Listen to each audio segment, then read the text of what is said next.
Good morning, students. Myself, Charu Mahajan, your computer teacher. Welcome to the revision session. In this session, we are going to revise the concepts of chapter 10, that is, how to create forms in our web page. So, first, what is form?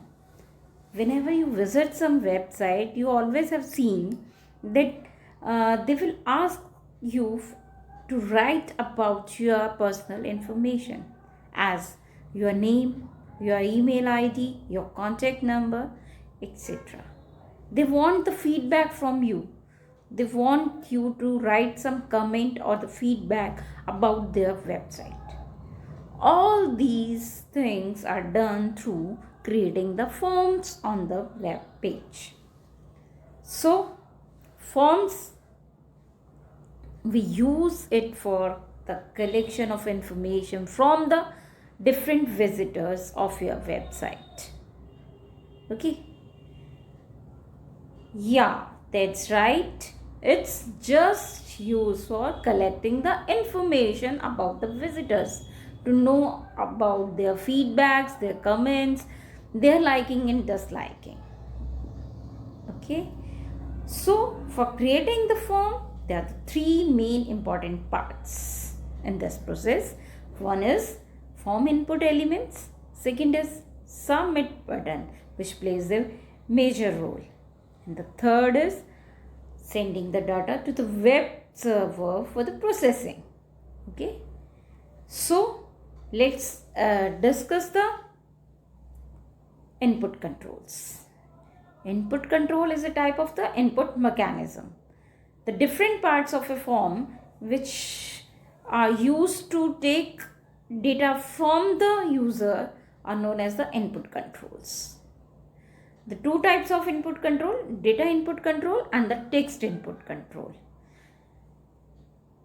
Yeah, where there are the choices, we use the data input control. When you want to ask from a user whether you are from Delhi or from the Agra, what you use data input control. That means radio button, check boxes, list boxes, select menu. That's but whenever you want to ask what's your name, for that you don't give them some choices, you just make them write their names. So we use text boxes. Okay, there are three types of text boxes which we learn in this chapter. So let's start with the first one, which is creating a text box. It is normally used for entering your names, addresses, etc., which is small amount of text. Whenever you have multiple lines or the several amount of text, you have to use large text box or large text area. It is mainly used for getting the comments and the feedbacks from the visitors. Next comes the password box. Password box is used for entering the passwords. Whenever you enter the password in this box, it shows with the bullets and the asterisk signs, or with the asterisk signs. Why this is so? This is the question in your mind. I know that. This is because of that we don't have to disclose our passwords with others. What we are typing, it cannot be readable for the others. Yeah, of course. This not only for the passwords.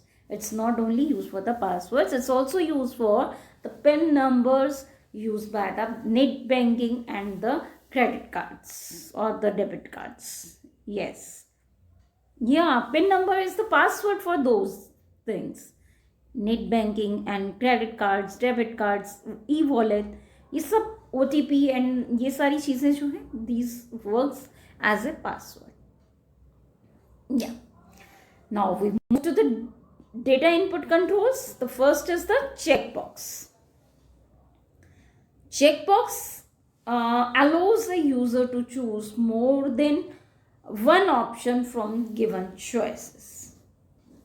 Now, how could you understand it clearly? I just give you an example. Okay. I have just written down some name of some places. I have just given a list of places where our company has our offices. Where would you like to go? I am asking and I am giving the names of the places there. Maybe you are comfortable in 2 or 3 places. Your first choice, second choice, third choice. You can take all those choices.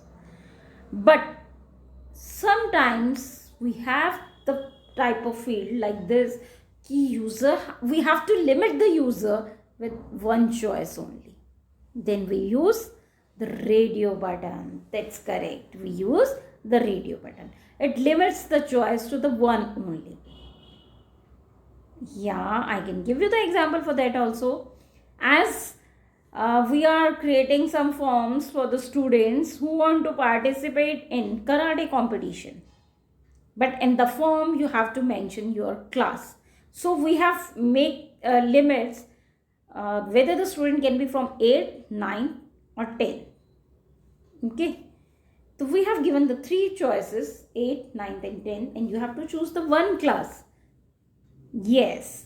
If you want to write, yes, this is very appropriate question if you want to write. But if I give you as the test box, what you can write, instead of writing 8, maybe by mistake you type 7 or 6 or 5. It has to be accepted in the text box.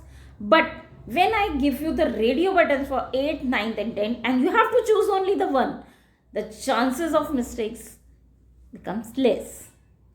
So the purpose of creating checkboxes and radio buttons are to get correct information from the user.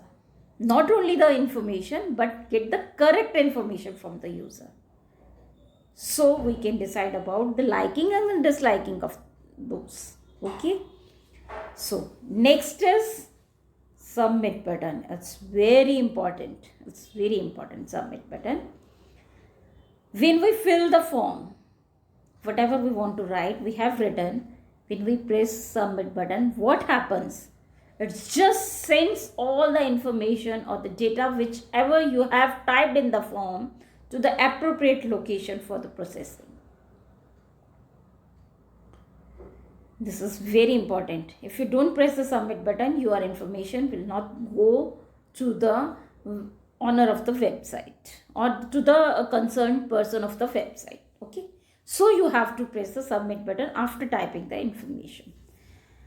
Next is reset button, which is used by the user whenever he or she has done some mistake in typing and he or she wants to refill the form. Okay, matlab he wants to fill the form again, then he can press the reset form button. It will clear all the information whichever he or she has written in the form. It's just clear, and he or she will get the blank form again, type again. So reset form button is used to clear the previous typed data in the form. Okay. So I hope you get the concept how to set a form, which tools we are used for creating the form. Now just revise the concept once at home again, and if you have any query still now, then you can contact me. Till then, bye everyone. Have a nice day and work hard for your examination. All the best.